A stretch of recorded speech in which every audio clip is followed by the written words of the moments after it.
Hello, കാലാവസ്ഥ നിരീക്ഷണ കേന്ദ്രമല്ലേ? അയ്യോ ആന്നേ, പറ.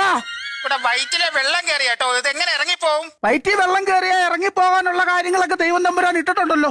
അയ്യോ അതല്ല, വയറ്റിലല്ല, പിന്നെ? വയറ്റിലെ ജംഗ്ഷനിൽ വെള്ളം കയറി. ഇത് എങ്ങനെ ഇറങ്ങിപ്പോകും? ഞാനൊരു ചൂരവടിയാത്ത് അങ്ങോട്ട് വന്നിട്ട് അടിച്ചിറക്കട്ടെ അവിടുന്ന്. അതിന് പേപ്പട്ടിയല്ലേ ഇവിടെ ചത്ത കിടന്നത്? കേട്ടടാ നാറി. എന്റെ ദൈവമേ, നേരം വെളുക്കുമ്പോ തൊട്ട് ഓരോ കോൾ ഇങ്ങോട്ട് വന്നോളൂ. മഴ പോയി. അടുത്ത കോള്. ഹലോ ഹലോ, കാലാവസ്ഥാ നിരീക്ഷണ കേന്ദ്രമല്ലേ? ആ, അങ്ങനെ പറഞ്ഞ ഒരു കേട്ടിടാ. വാ പറ. സാറേ, കുട്ടനാട് ഉണ്ണിയാണേ വിളിക്കുന്നത്. മുട്ടനാടിന്റെ ഉണ്ണിയൊക്കെ ഫോൺ ചെയ്ത് തുടങ്ങിയപ്പോ. അയ്യോ അങ്ങനല്ലേ, ഇത് ചോര കുടിക്കുന്നല്ലേ? അയ്യോ അങ്ങനല്ല. പിന്നെ സാറേ, കുട്ടനാട് ഉണ്ണി എന്റെ പേരാ. ആ, ഉണ്ണി പറ. ഉണ്ണി എന്നാ വിളിച്ചേ? സാറേ, ഞങ്ങളുടെ ഈ ഭാഗത്ത് മഴയില്ല, ഒരു മഴ തരാമോ? അയ്യോ നടക്കുകയല്ല കേട്ടോ.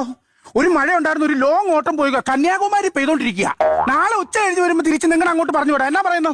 പളനിക്ക് പോവാൻ ട്രാവലർ ബുക്കാൻ വിളിച്ചല്ലേ? മഴയ്ക്ക് വേണ്ടിട്ട് വിളിച്ചാണ്. എന്റെ സുഹൃത്തെ, നിങ്ങൾ പറയുന്ന പോലെ പെട്ടെന്നൊന്നും മഴ പെയ്യത്തില്ല.